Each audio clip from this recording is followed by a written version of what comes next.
율법주의, 종교 지도자들의 위선과 과도한 권위, 자기 의의가 득세할 때 인간을 향하신 하나님의 사랑과 구원의 능력을 가리우고자 할 때, 비본질적인 것들로 복음의 정신을 훼손하려고 할 때마다 오늘의 본문인 로마서 5장 1절과 2절의 말씀은 감추어질 수 없었고 뚜렷하게 드러나는 빛이었습니다.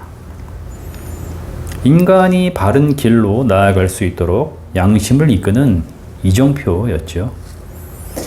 이 두 구절은 세 부분으로 되어 있습니다. 우리는 믿음으로 의롭다 하심을 받았다. 우리 주 예수 그리스도로 말미암아 하나님과 더불어 평화를 누리고 있다. 그리스도로 말미암아 지금 서 있는 은혜의 자리에 믿음으로 나아오게 되었다입니다. 여기에 그리스도교 신앙의 본질이 담겨 있습니다. 믿음은 신뢰하고 붙드는 행위를 의미합니다. 그것이 하나님으로부터 의롭다는 인정을 받게 한다는 것인데요. 바울은 앞서 4장에서 아브라함을 예로 들면서 그가 나이가 100세가 되었지만 하나님이 그에게 민족의 조상이 되게 하리라는 말씀을 주셨을 때 그 약속의 말씀을 신뢰하고 붙들었던 것, 그것이 하나님으로부터 의롭다는 인정을 받게 하였다라고 설명하였습니다. 그리스도인은 무엇을 신뢰하고 붙들어야 합니까?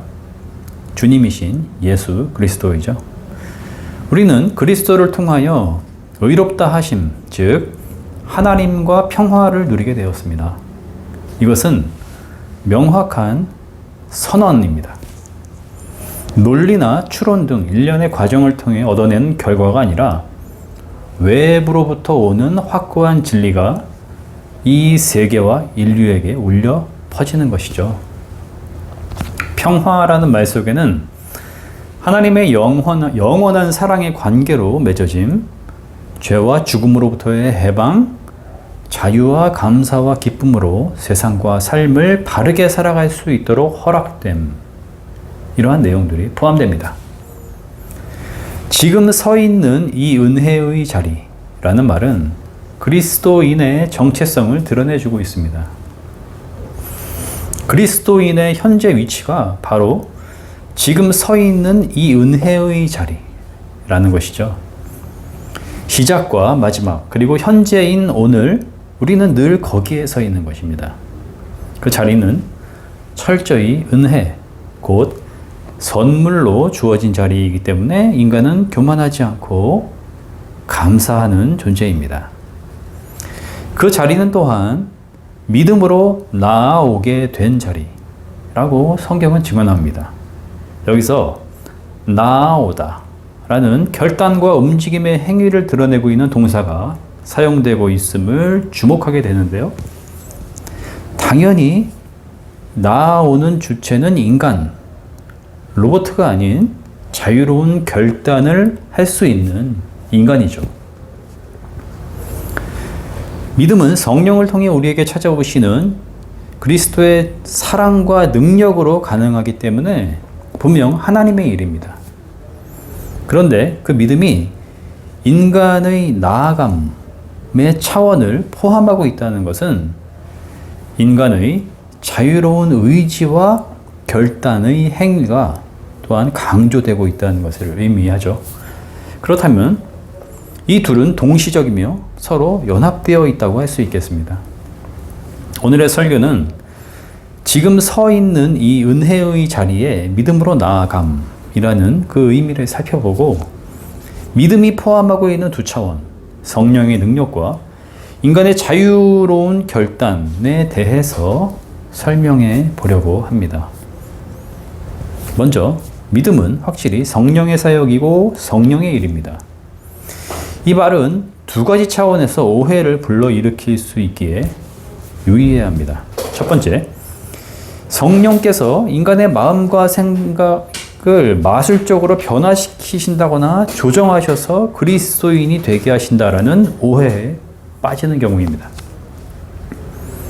이때 인간은 성령을 하나님, 곧 사랑의 하나님, 그리고 인격적이신 예수 그리스도의 차원에서 생각하지 않고 어떤 초월적인 힘, 신비로운 능력의 차원으로 이해하거나 한정하려는 경향을 보입니다. 그 힘과 능력이 인간을 걷잡을 수 없는 상태로 몰아가리라는 생각에 압도되거나 두려움을 느끼게 될 수 있죠.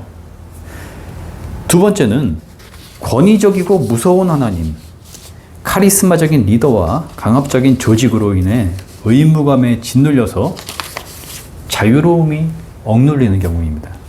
이때 인간은 책임 있는 인격이라는 주체성을 상실하기 쉽죠. 자신을 압도하는 상대적인 권위와 힘이 성령의 능력에서 비롯된 것이라는 오해에 빠질 수가 있습니다.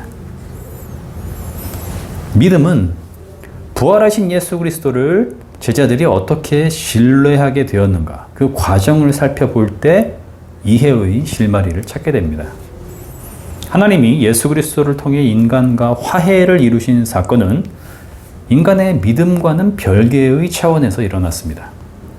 그것은 하나님의 행하신 그 일방적인 구원 사건이었고 하나님의 주권으로 완성된 것이었습니다.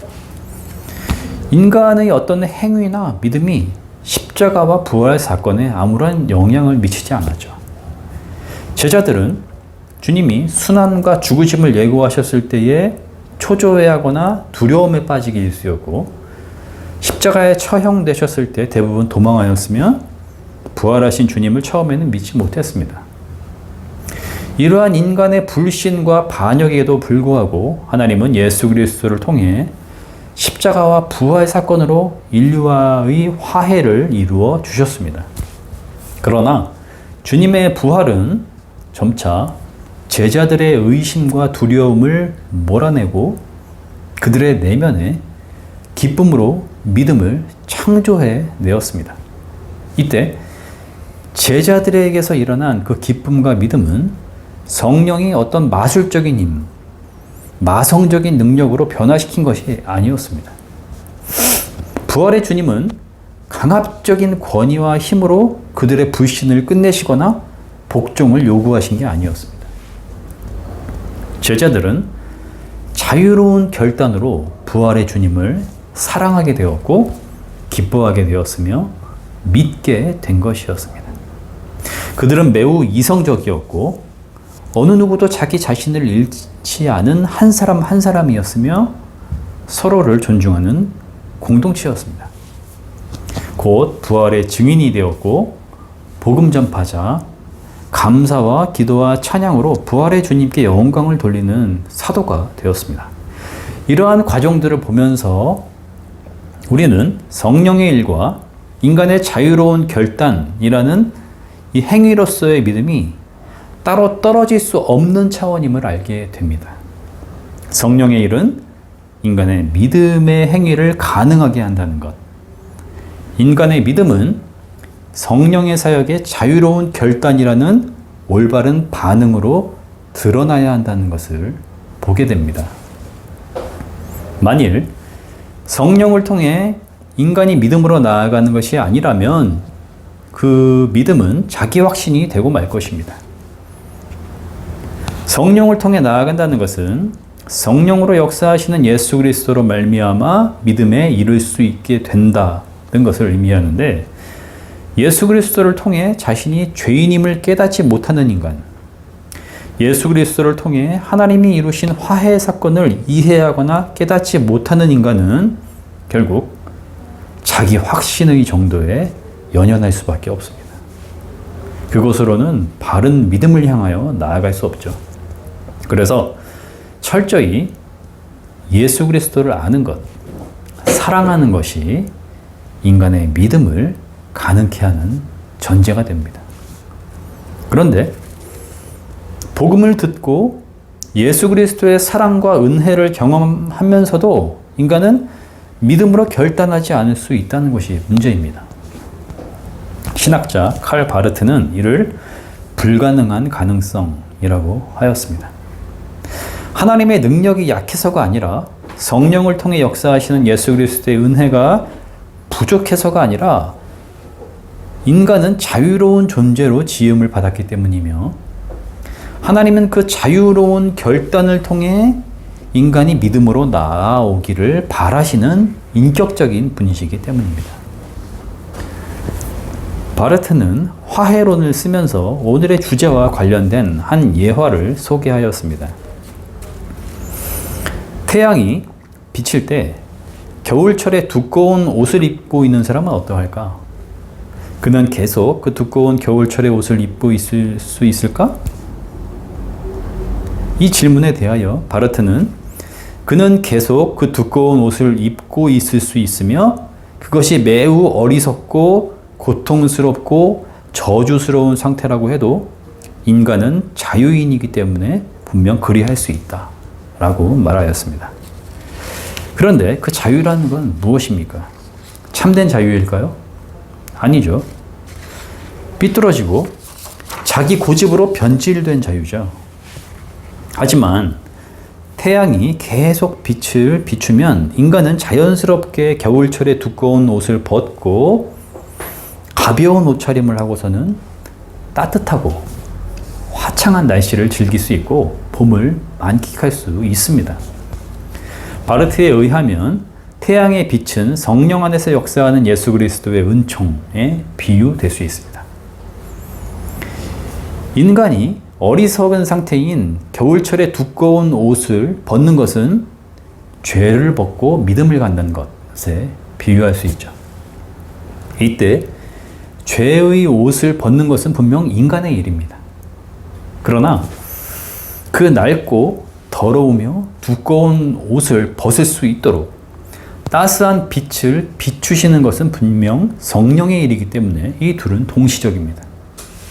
고로 믿음이란 인간의 행위이지만 철저히 성령의 일이며 믿음을 통해 구원에 이르게 되는 것도 인간의 자유롭고 책임 있는 결단을 통해서지만 성령의 도우심을 통해 가능한 것이라고 하겠습니다. 죄의 옷을 벗게 하시는 성령의 능력에 자유와 감사와 기쁨으로 응답할 수 있는 인간.